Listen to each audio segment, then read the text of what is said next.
Ils sont très nombreux sur la route des vacances, mais encore plus une fois arrivés sur le bord de mer. Plus de 14 000 camping-caristes ont investi la petite commune d'Anglet au Pays Basque, qui habituellement ne compte que 40 000 habitants. Ça crée forcément un peu la pagaille en matière de stationnement. La mairie est parfois obligée de les verbaliser et les adeptes du camping-car se sentent un peu rejetés. Le reportage de Mélanie Nunes.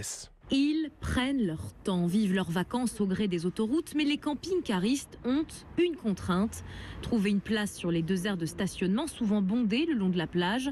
Alors il faut beaucoup de patience, raconte Olivier. Ouais, beaucoup. On n'a plus le droit de se garer nulle part. Faut se garer assez de bonne heure, au milieu de l'après-midi. Et vous stationnez parfois en dehors des aires de stationnement ? Oui, ça m'arrive. Si on trouve un petit coin tranquille, tiens, hop, on dort là, puis on verra bien. Est-ce que vous stationnez en dehors des aires de stationnement ou jamais ? On va dans des zones sauvages pour s'installer juste 1 ou 2 jours. S'il n'y a pas de voiture à côté. Comment c'est les vacances en camping-car ? Et des fois un peu dérangeant avec la route à côté. T'as envie d'avoir un jardin ? Ouais.